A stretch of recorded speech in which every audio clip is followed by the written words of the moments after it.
Welcome back to streamPUNK. Now, given the nature of what's going on in our country and around the world, a lot of people are stuck indoors, and if you're like me, you're spending a good amount of that time watching movies. So today I wanted to share 5 movies that I've watched in like the past week that you can stream right now. If you're watching this video in the future, just look at the published date if you don't know what's going on. But there's been movies like Outbreak and Contagion that have been trending right now. Those are not really movies that I want to watch during an actual pandemic. If that's your thing, then like go for it. Watch your zombie apocalypse or 28 Days Later kind of infection virus movies. If that's what you want to do. For me, I kind of want to stay away from that topic. So these movies won't deal with anything like that. Again, these are movies that you can stream right now. They're movies you may have seen before, maybe movies that you haven't. They're kind of a mix for me in that regard as well. Let's get started with the list. First movie I decided to check out is a film called Captain Fantastic. This came out in 2016. I remember hearing about it. I think Viggo Mortensen got like some nominations for his acting in it. That's really the only thing that put on my radar, but I never actually saw it. It's directed by someone, to me, that I know is an actor. His name is Matt Ross. You might recognize him from small roles in American Psycho, The Aviator. Looking at his IMDb, he also seems to have had a pretty notable recurring role on the show Big Love. And I think he's also in several episodes of American Horror Story. Anyway, that guy is the director of this film. Like I said before, it stars Viggo Mortensen. Frank Langella is also in it as Viggo's father-in-law in the film. It's a really interesting film. The idea is that there's this family, so husband and wife, and like they have several kids, and they're kind of like free spirit, not really hippies, but they're countercultural, and so they've raised their kids outside of the school system, that they've homeschooled them, and it appears that they bought this bus and I guess they go camping and live in the wild, basically teaching them to hunt and fend for themselves, but also still teaching them how to read and reading literature, and so they're not completely primitive, they're just outside of the normal culture.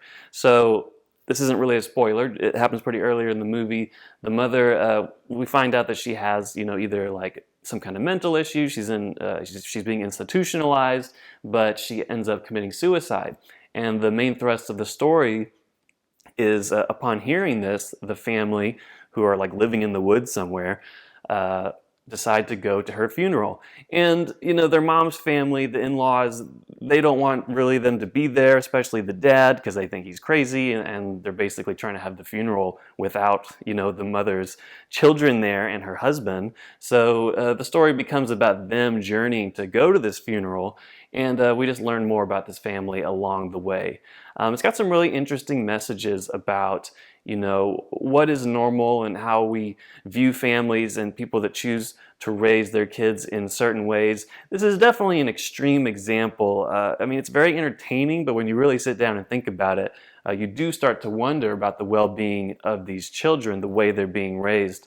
Of course, the father's perspective is that his kids are, more than enabled to live in the world that they are in, and that they're even superior to, other people that grow up and are raised in the public school system and educated in the college institutions. So there's really a statement I feel like being made there. I'm not sure which side the filmmaker falls on, because as much as he does lavish praise on this alternative lifestyle, they do run into realizations that this isn't going to necessarily work as the children grow into adulthood and want to pursue their own lives in the world.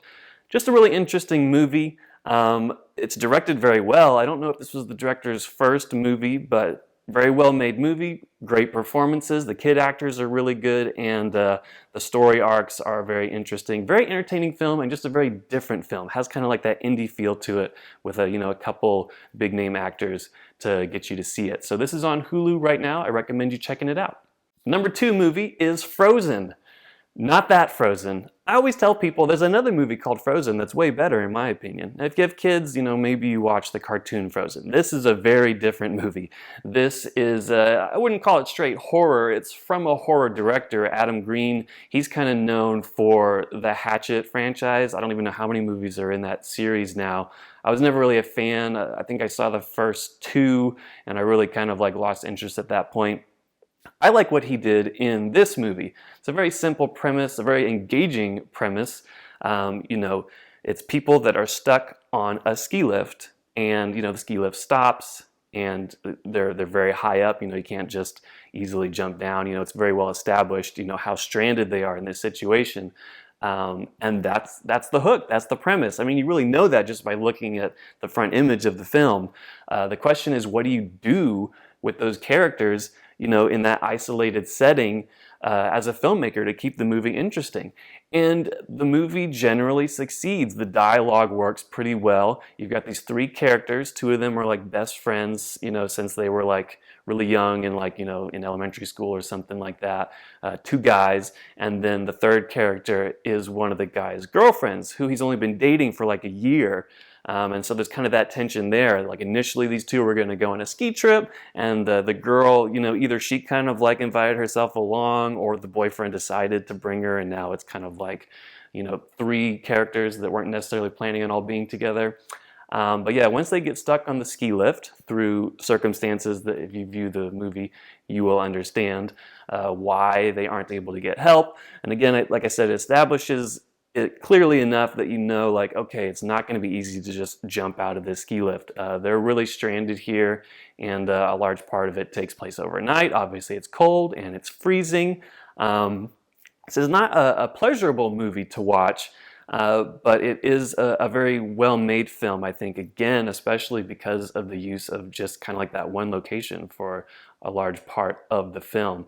Performances are good. The writing's pretty decent. I don't know when this movie came out. I'm going to guess maybe like 2010, 2011, something like that.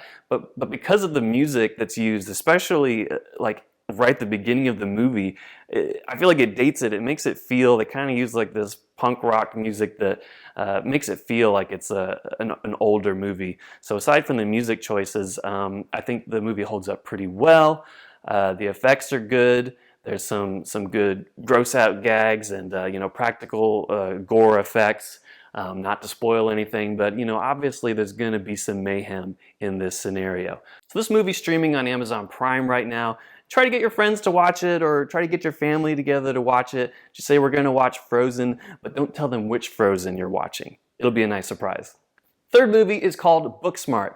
This is a pretty new release. It's the directing debut for actress Olivia Wilde, and it's been described as kind of Superbad with two female leads instead of two guys.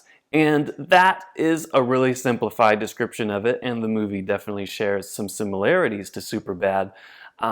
I enjoy this movie a lot more. I was honestly never a big fan of Superbad, even in high school, you know, when it came out, which is kind of like, I was the prime demographic. I was never a huge fan of like kind of like that extreme gross out humor that was happening around that time.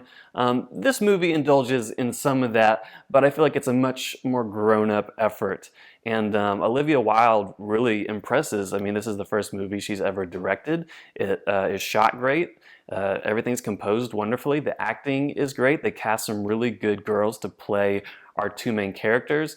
The general story is that these two girls are, you know, really overachievers. They've gone through high school, specifically with the, you know, the goal in mind to get into really prestigious colleges, that they were going to work really hard in high school and it was all going to pay off going to college. You know, they kind of, you know, they didn't go to parties, they didn't do all the general fun stuff. They wanted to be like valedictorian and class president, you know, those type of people. You know who we're talking about. They were kind of annoying in high school. That's who these girls are, especially one character who's really the main overachiever. So come to find out, of course, they're getting into the colleges they want to, but a lot of their friends are getting into prestigious colleges too, and their world is kind of shaken with the realization that they missed out on all this fun to focus on studying when other people had a much more balanced approach. They still partied, but they got their work done and they got into the same prestigious schools as well. So this really kind of messes them up, and so like before graduation, they want to go to like this party and just go all out and have like this you know, partying experience before their high school graduation and before they go off to college. And a large part of the story is them trying to find this party. Of course, it's like difficult to find, and you know, they go to the wrong place, and you know, both of them kind of have love interests. One of the characters is a lesbian, and so she's interested in this girl from high school, and then the other girl is kind of interested in this guy that she wouldn't think that she likes, but she has this strange attraction to. The lesbian character is handled very well. I was kind of like iffy once that got revealed, but they really handled it very maturely. It wasn't like a forced storyline, and it's actually really genuine and touching, like the experiences that this girl goes through, trying to get the affection of another girl that she doesn't even know necessarily if she's gay. And then the other girl who is pursuing the boy, similarly goes through some struggles trying to win his affection. It's just a really, I think I'd call it a beautiful film. And even as an older guy, I mean, I remember these experiences in high school. And so it really has that effect of, if you're in high school, I think you're really going to connect with the film on that level. And if you're older, you never forget high school. And so this is one of those stories that really connects to people regardless of their age. I mean, at least high school or later, I guess. You can always connect with what these characters are going through. It's really funny. It has really good music. I really don't keep up with a lot of like what's popular now, but this was like the first soundtrack in a while that like I was like, wow, there's like 5 or 6 songs that are playing throughout the movie that I actually want to like research these artists and like listen to more of their music. Really good song choices and not the typical top 40 stuff that you just hear on the radio. Stuff that I'd never heard of. I don't know who the artists are, but I want to know. So I recommend checking this movie out, and if you like the music, try to check out the artists also. Number 4 on my list is a movie called Big Fish. This is from a pretty big director, Tim Burton. He's a well-known director.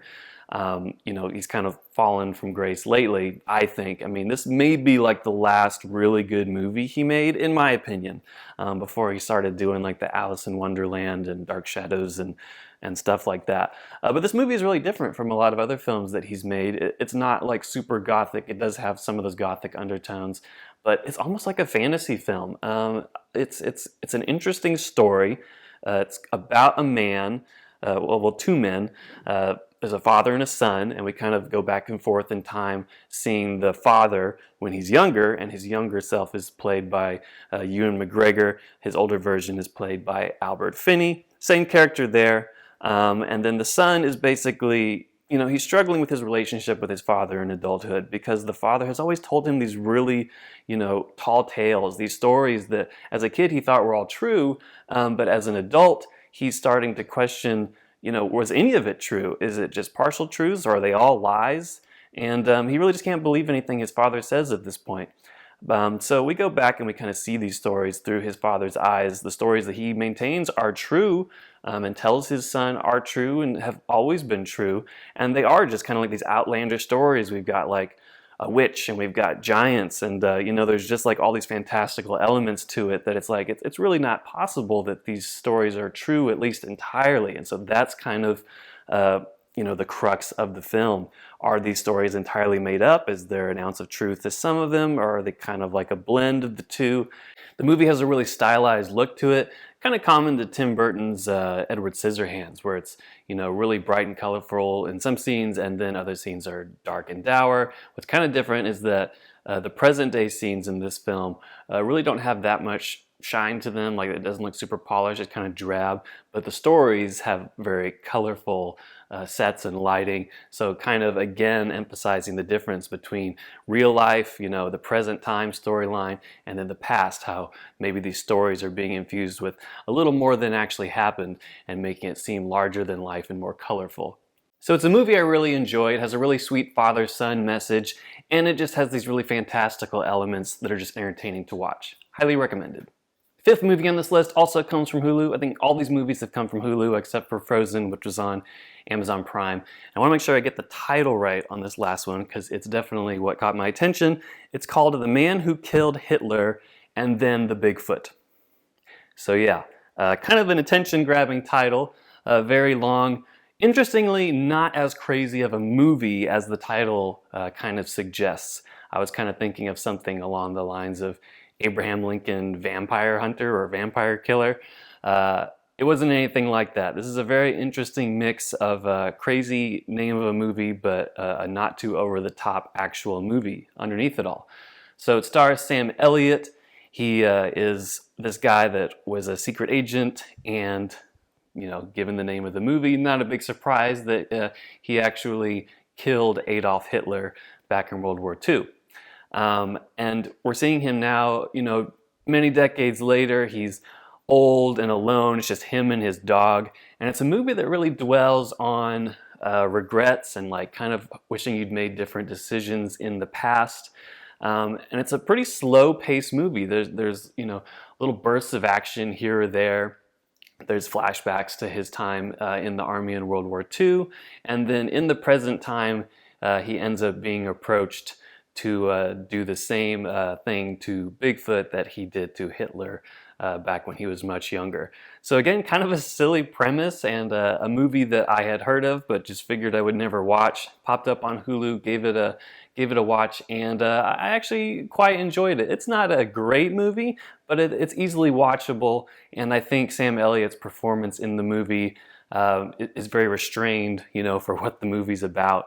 There's definitely spikes, like I said, in action, and it does get a little ridiculous at certain points, but overall 80 to 90% of the film I'd say is played pretty straight. And again, the focus is really on this theme of regrets and wishing maybe a life had been lived a little differently. So that's the last movie I'd recommend. All these movies, I hope you have a chance to watch them if you haven't seen them before. I'd already seen a couple before and just rewatched them and enjoyed them all greatly. So I hope you found this video helpful. Share any movies that you've watched in the past week down below. I'd love to see what you guys are watching. Until next time, let's discover more movies together.